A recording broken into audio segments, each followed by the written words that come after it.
Então, no caso do meu casamento, por exemplo, eu não estava entendendo nada, não tinha nenhuma revelação de Deus. Calma, isso aí está vindo para você crescer. Eu não tinha ideia que eu ia montar uma empresa meses depois, não tinha ideia de nada.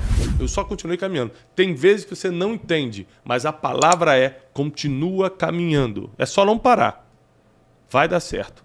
E aí casei, voltei para o estúdio, que era a porta que eu tinha aberta, né? Isso é uma coisa muito importante na minha vida. Quando eu paro para fazer os cálculos do porquê as coisas deram certo na minha vida, uma das coisas que um dia, se eu for escrever uma autobiografia, eu vou colocar isso, eu nunca fechei uma porta. Então, para ter uma ideia, então eu trabalhei no estúdio, saí de porta aberta. Quando eu perdi o emprego no turismo aqui, que era eu era vendedor, né, era agente de viagem para uma agência, eu voltei para o estúdio e falei, você me dá uma oportunidade? Ele, claro, a porta está aberta.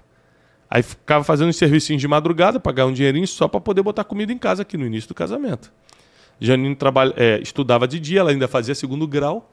Uhum. Ela estava no último ano do segundo grau. Ela ia para a escola de manhã. Que loucura, né? De casado. E eu ia para o estúdio de madrugada. Aí, nesse período, acabou a escola dela, ela arranjou um estágio para fazer, que ela queria ser professora infantil.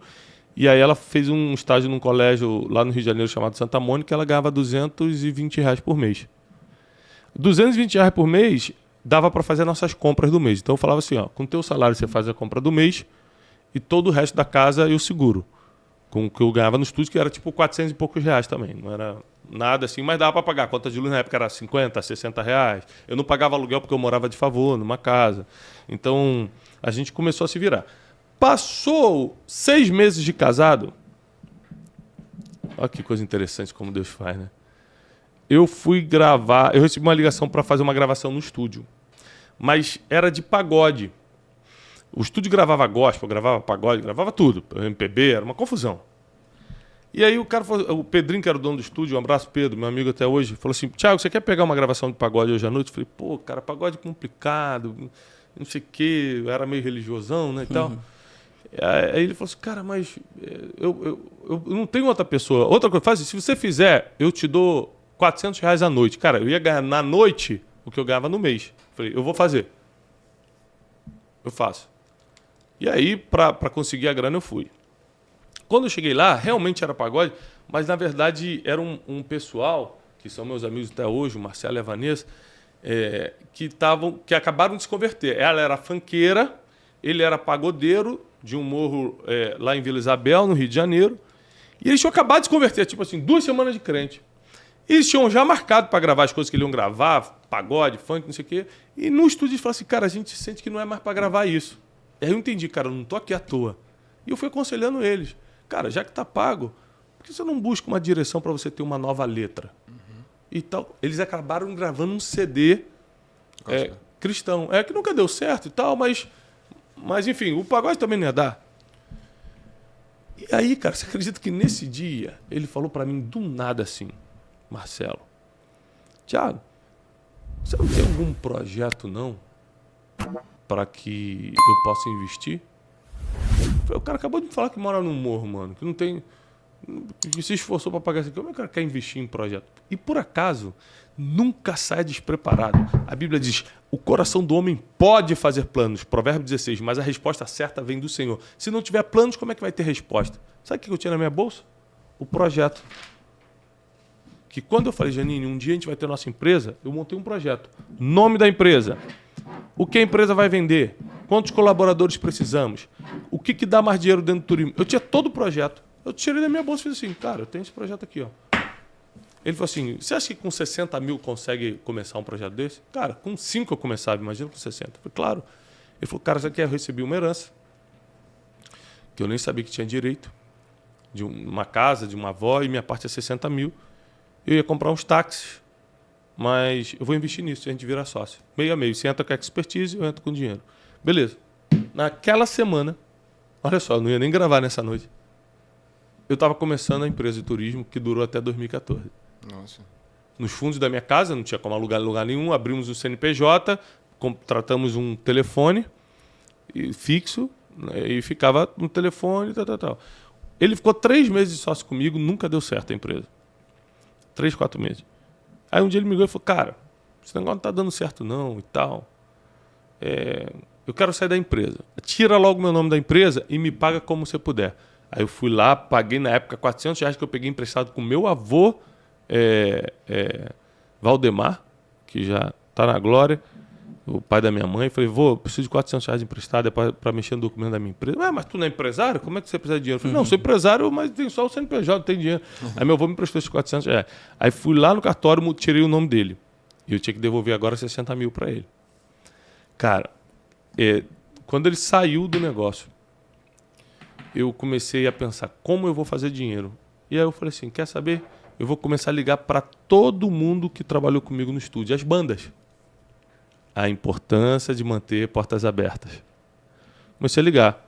A banda do fulano de tal, a banda do ciclano. Tudo bem, você lembra de mim, o Thiago, Brunet, que ficava na mesa de som gravando? Claro, e como é que você tá? Cara, eu tô trabalhando com turismo agora. Tudo que você tiver aí no escritório de vocês, de viagem, confia em mim, cara, e tal, pá. E comecei a dar o meu melhor. Comecei a realmente procurar as melhores passagens, melhores hotéis. E aí comecei a pegar todas as bandas, cantores do estúdio começaram a confiar em mim. E aí eu paguei ele, tipo assim, 60 mil eu paguei ele em 4 meses. Que demoraria uma vida para pagar nessa época. E aí comecei. Até de 2005 até 2007 eu ficava vendendo passagem aérea. Ou seja, estava sobrevivendo, pagando as contas, mas não dava para crescer a empresa. Não era dinheiro suficiente para crescer a empresa e nem para respirar. Mas já conseguia comer pizza no final de semana com a Janine. Já, sabe, já era um negocinho legal, assim. Nada de especial, legal. Em 2007, a minha vida muda. Que aí é um testemunho até muito forte. Não sei nem porque eu estou dando esse testemunho todo. Mas, para quem não conhece, em 2007, trabalhava eu e meu primo só na agência, que era lá na minha casa ainda. Tinha uma casinha atrás, a gente fez um escritóriozinho bem vagabundinho. A casa de favor que você morava? A casa de favor que eu morava. E era uma casa da família, né? Sim. Aí eu consegui o direito de ficar um tempo. Depois tive que sair. E aí, 2007, estava aí meu primo, aí ele chegou e falou assim, Thiago, tá sabendo que vai ter a feira da BAV? A BAV era a feira de turismo, né? Vai ser lá no Rio Centro. Eu morava em Vila Cosmos, ali Vila da Penha, Irajá, para quem conhece o Rio, e a feira era no Recreio, lá no Recreio dos Bandeirantes, no Rio Centro. Cara, a gente tinha R$12. Mais ou menos isso. A gente botou 7 de gasolina. Nossa. Fomos para a BAV. Chegamos lá 9 horas da manhã e descobrimos 2 coisas. Primeira coisa, só abriu os portões 1 da tarde. A gente não tinha dinheiro para voltar. Só tinha R$7 de gasolina. Segundo, tinha que pagar para entrar. E aí, meu primo falou, cara, não deu certo, vamos embora. Eu falei, cara, calma aí, vamos ficar aqui na porta. Sabe quando você sente que pode ter uma oportunidade? Eu falei, vamos ficar aqui, às vezes a gente conhece alguém que... Ficamos 9, 10, 11 da manhã, quase meio-dia passa uma moça, chama o nome dele, Lucas. Eu falei, oi, tu não lembra de mim? Faculdade, que ele fez faculdade de turismo, esse meu primo. Por isso que eu chamei ele para trabalhar comigo. Ela falou assim, o que vocês estão fazendo? Não, a gente não tem entrada, é só abrir uma hora. Ela falou assim, não, mas a entrada eu consigo, pô. Eu consigo pelo meu stand. Ela conseguiu as entradas. Aí a gente estava, nessa altura, morrendo de fome, imagina, a manhã toda e não tinha dinheiro para comer. Quando a gente entrou, cara, todos os estandes tinham comidas típicas de cada país, de graça. Irmão, falei, me dá a barraca da Itália, barraca de Portugal, comi bacalhau, comi... de graça. Não, foi demais.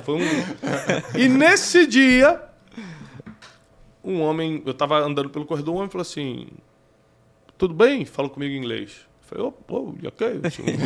Meu inglês hoje já é médio, imagina. Aí ele falou assim, você já conhece a terra de Jesus? Eu falei, não, conheço Jesus, a terra não. Ele falou, então senta aqui. Ele me explicou sobre Israel.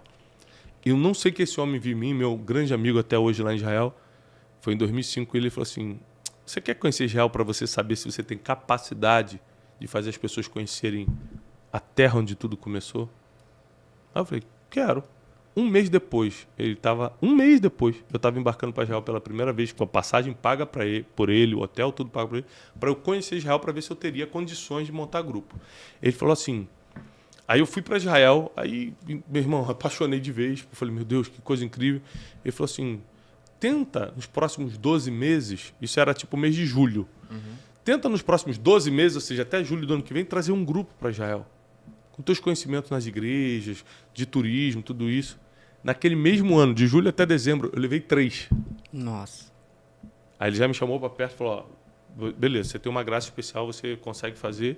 E 2007 foi isso. 2008 eu me especializei em Israel. Comecei a estudar tudo, comecei a ir muito para Israel, tanto que hoje, né, em 2023, eu já fui 50 vezes para Israel. Mas por causa dessas múltiplas idas no início, de trabalho, muito estudo também, fiz o Jerusalem Bible Institute, fiz vários cursos lá na Hebrew University, que é a Universidade Hebraica de Jerusalém. Então ia muito para estudar, me apaixonei, virou uma especialidade do turismo, crescemos e quebramos em 2014.